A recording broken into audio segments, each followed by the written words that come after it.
Hello there, my name is Igor Yevchevsky. This is my first tutorial on YouTube, so I'll try to do it as good as I can, and it will involve explaining how I use Swiftui animation stack. So let's start with this simple project where we have only this hello world text label that comes when you created the project in Xcode. What we'll try to do is we'll try to make 4 boxes here, and we'll animate those 4 rectangles. So to begin with, I'll delete this text label, create one H stack. Oops, sorry. And within the H stack, I'll add 4 rectangles.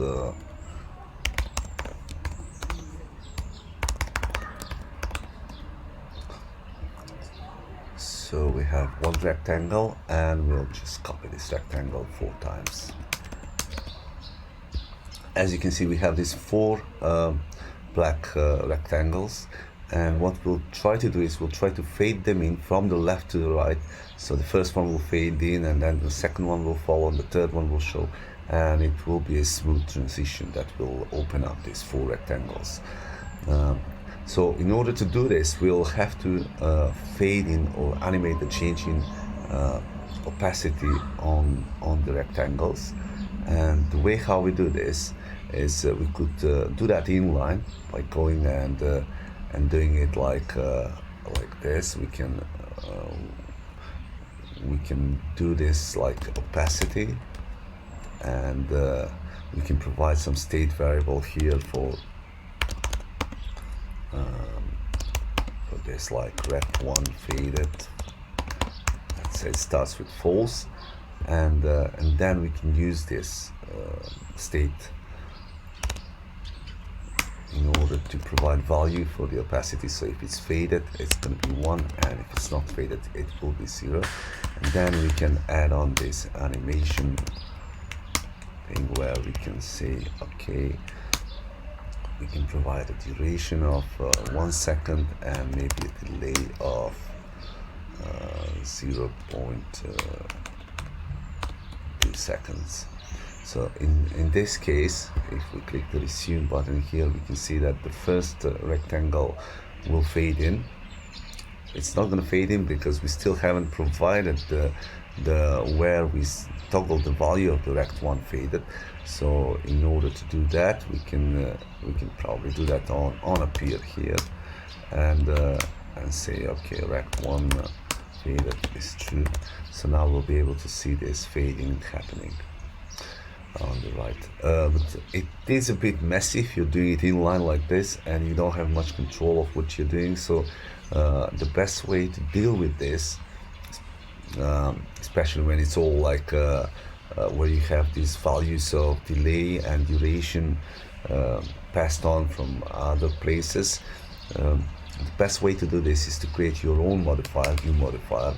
That's called call it fadein, for example, and it will be a view modifier. So inside this modifier, we have access to the content of, and we'll apply these changes to the actual content. So we'll take this opacity moment, the whole of it here. Oops. Cut it here and paste it. And we will have to provide a new state here, which is much better than having states for all these rectangle in the other view. So we'll provide a state that's called faded, and it will be false. And then on the actual thing where this thing is drawn, 1 second, it's faded here, and on appear we can toggle this faded. It's true. So what will happen now is instead of having all that this opacity and the animation and the delay in this chain of modifiers, we'll just use this. Say modifier fadein, And now, as we can see, if we resume, we should be able to see the fade-in happening without having all these modifiers added here. Okay, as you can see now, we can also add some more features to this fade-in custom modifier. For example, we could add the delay value to be specified, or maybe duration as well. And what we can do is we can just select and replace this static values with this, and then we can provide in fading, we can provide duration, delay, which will be, I don't know, 1 second, and durations of 2 seconds. So if we resume now, we'll see that it will wait for 1 second, and then it will fade in, and the fade-in will be in 2 seconds.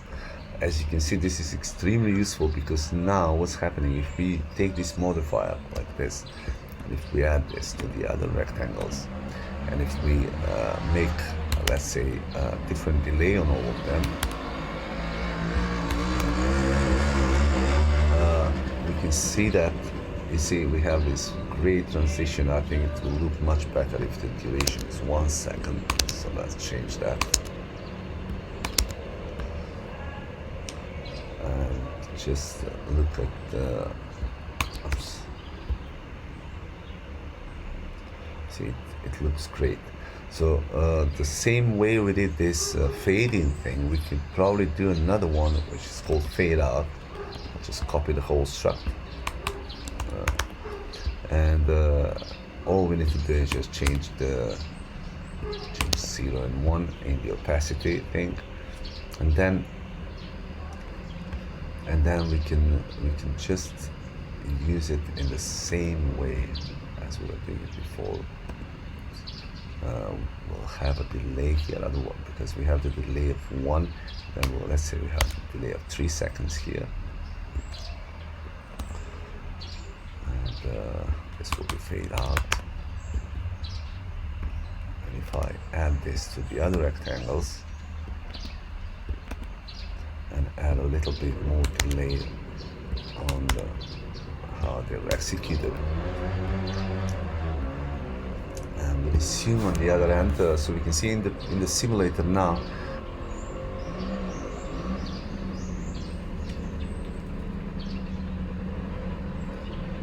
Will wait, and then it will go away. So it's extremely helpful. Otherwise, we would have needed to use all these modifiers inline, and it will get so messy that you don't know what you're doing.